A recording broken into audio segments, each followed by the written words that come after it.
जय श्री राधे श्री हरि नित्य स्तुति गजाननं भूतगणादिसेवतं कपिध्वजम्बुफलचारुभक्षणम् उमासुतशोकविनाशकारकं नमामि विघ्नेश्वरपादपङ्कजं करिपण्डदोषो वः स्वभावः प्रच्छां त्वां धर्मं सम्मूढचेतः यच्छ्रेयस्नाशितं ब्रूहि तन्मे शिष्यस्तोऽहं तत्सादिमां प्रपन्नम् कविं प्राणमनुशासितान् मनोहरीयां समुनिस्मृद्धा सर्वस्य धातारं चिंतरूमायत्यगणन्तं सह परिस्तात्।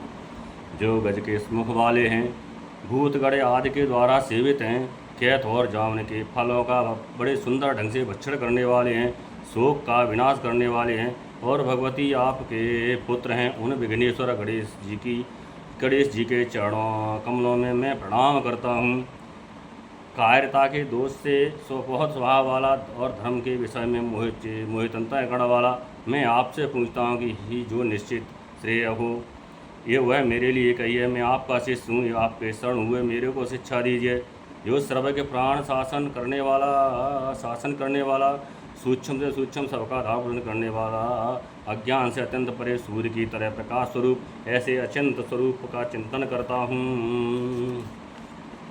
पश्याम देवास्तव देव देहे सर्वा स्थिता भूतभेषंगान ब्रह्मांडमीशं कमलायसन स्तमृषि सर्वानुगाद्रव्यान अनेक बाहुदर्भक्त नेतं पश्याम त्वां सर्वतो अनंतरूपम नान्तं न मध्यम न पुण्यस्त्यवादिं पश्याम विश्वेश्वर विश्वरूप क्रीटनं गगनं चक्रणं च तेजो राशिं सर्वतो दीप्तमन्तं पश्याम त्वां दृश्यं समन्तादीप्तं रागधुतं प्रमेयम्। हे देव, मैं आपके शरीर में संपूर्ण देवताओं को, प्राणियों के विशेष समुदायों को, कमलासन पर बैठे हुए ब्रह्मा जी को, शंकर जी को, संपूर्ण ऋषियों को और संपूर्ण देव विसर्पों को देख रहा हूँ। हे विश्वरूप, आपको मैं अनेक हाथों, पेटों, मुखों और नेत्रों वाला तथा सब ओर से अनंत रूपों वाला देख रहा हूँ। मैं आपके न आदि को, न मध्य को, न अंत को ही देख रहा हूँ। मैं आपको पेट, गदा, चक्र तथा शंख और पद्म धारण किए हुए देख रहा हूँ। आपको तेज की राशि से सब ओर प्रकाश करने वाले, देदीप्यमान अनेक तथा सूर्य के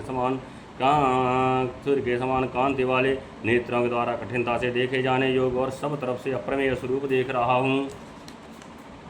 त्वमच्युतं परमं वेदिव्यं त्वमस्य विश्वस्य परम निधानं त्वं व्याः शाश्वत धर्मगोप्ता सनातन स्तुं प्रसो मतो मे अनादिमध्यान्तमनन्तवीर्यमनन्तबाहुं शशून्नेत्रं पश्यामि त्वां दीप्तहुताशभक्तं स्वतेजसा विश्वमिदं तपन्तं द्यावा पृथिव्योर्दिमन्त्रं हि व्याप्तं त्वयैकेन्द्रियः सर्वः दृष्टाद्भुतं रूपमुग्रं तवेदं लोकत्रयं प्रपथितं महात्मन्। आप ही ज्ञान योग परमक्षर अक्षर परम ब्रह्म हैं, आप ही संपूर्ण विश्व के परम आश्रय हैं, आप ही सनातन धर्म के रक्षक हैं और आप ही अविनाशी सनातन पुरुष हैं, ऐसा मैं मानता हूँ। आपको मैं आदि मध्य और अंत से रहित अनंत प्रभावशाली अनंत भुजाओं वाले चंद्रसूर रूप नेत्रों वाले प्रज्वलित अग्नि के समान मुखों वाले और अपने तेज से संसार को संतप्त करते हुए देख रहा हूँ। हे महात्मन, ये स्वर्ग और पृथ्वी के बीच का अंतराल और संपूर्ण दिशाएं एक आपसे ही परिपूर्ण हैं। आपके इस अद्भुत और उग्र रूप को देखकर तीनों लोग व्यथित व्याकुल हो रहे हैं। अमी ही त्वां सुरसंगा विसंत केचिद भीता प्राजल्यो गणन्ति स्वस्तीत्युक्त्वा महर्षिसिद्धसंगा स्तुवन्त त्वां स्तुतिभिः पुष्कलाभिः रुद्रादित्या वसवो ये च साध्या विश्वाश्वनु मर्तुश्चोस्म पास गंधर्व सुरसिद्धसंगा वीक्षन्ते त्वां विस्मृताश्चैव सर्वे स्थाने ऋषिगे तपकीर्त्या जगत बृहस्पतिरुज्यते च रक्षांत वीतान दिशो द्रवंत सर्वे नमश्यंत च सिद्धसंगः। वे ही देवताओं के समूह आप में प्रविष्ट हो रहे हैं, उनमें से कई तो भयभीत होकर हाथ जोड़े हुए आपके नाम और गुणों का कीर्तन कर रहे हैं।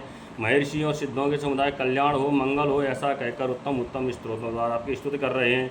जो 11 है रुद्र, 12 आदित्य, 8 वसु, 12 शाद्यगण, 10 विश्वदेव और 2 अश्विनी कुमार, 49 मरुदगण, 7 पितृगण तथा गंधर्व यक्ष असुर और सिद्धों के समुदाय हैं। वे सभी चकित होकर आपको देख रहे हैं।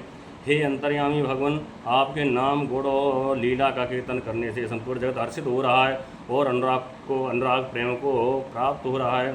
आपके नाम गुण की आदि के कीर्तन से भयभीत होकर राक्षस लोग दसों दिशाओं में भागते हुए जा रहे हैं और संपूर्ण सिद्धगण आपको नमस्कार कर रहे हैं। ये सब होना उचित ही है।